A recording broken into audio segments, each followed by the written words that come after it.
We've been hearing of the first three stages of yoga, which are sometimes referred to as the waking state.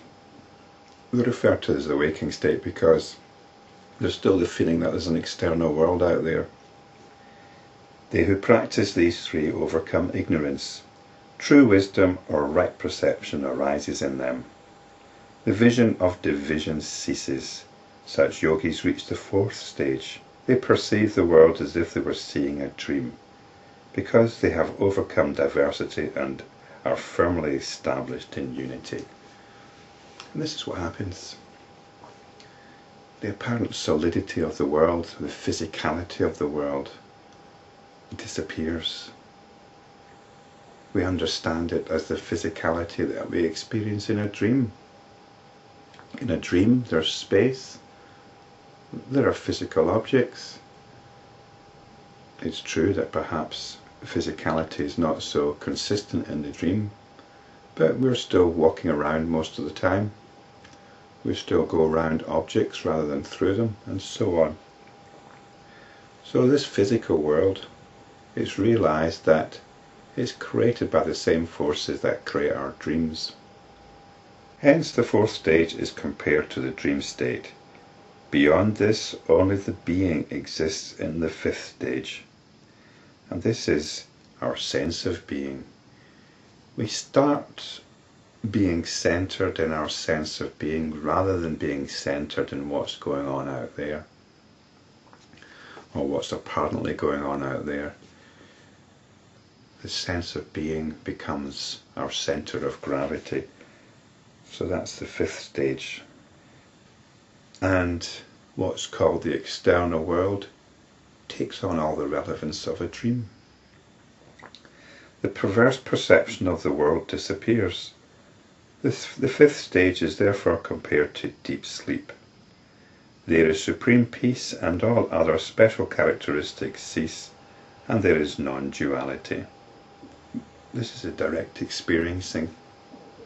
Though he seems to be engaged in worldly activities, apparently thinking, etc., his vision is fully introverted. Hence he is at peace and he appears to be asleep. His practice of yoga continues here and his mind is unconditioned. In due course he rises to the sixth stage known as turiya. In that state he rises beyond the I and the not I, the real and the unreal.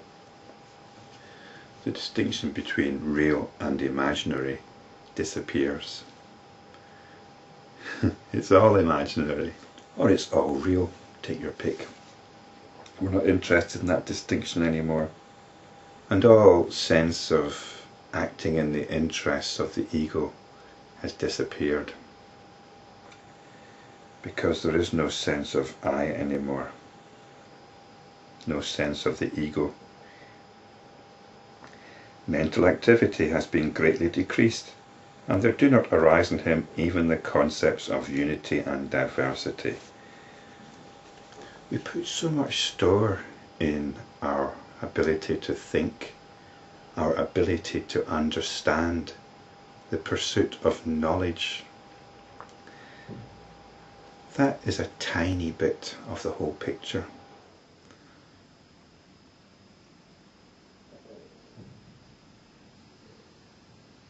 The intellect is paltry compared to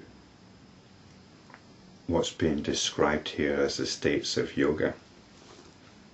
We have a very strong prejudice in favour of the thinking mind in our modern culture, and it's only that, it's a prejudice.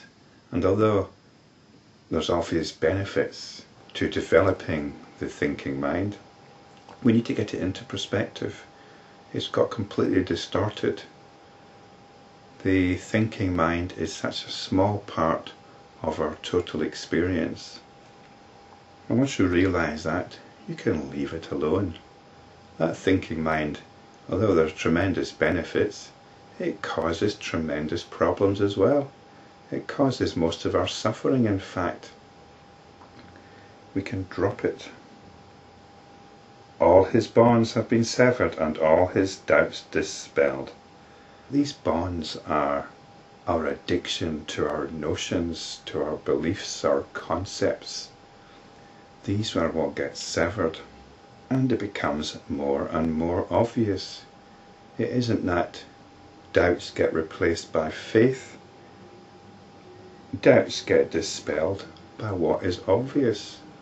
It's indisputable. Once the thinking mind has been dropped, there's nothing to argue about. He is a jivanmukta. This is one who's liberated in embodiment. He lives like the painting of a lamp, empty within and empty without, like an empty pot held in space, but at the same time full within and full without, like a pot held in the ocean.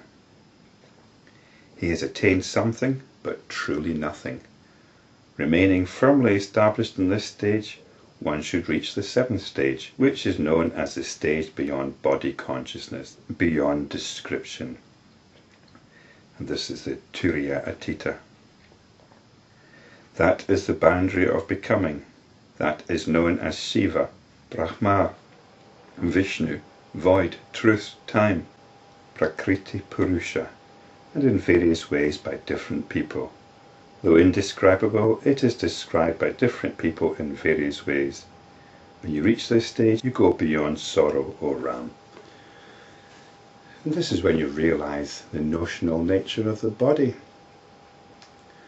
Not only is the world out there notional, but this body, which is also part of the world out there, is also notional. Our existence is not physical. We realize the nature of self, of the true self, which has got nothing to do with the ego personality or the physical body. It's that same self which is here as is there. It's uncoloured.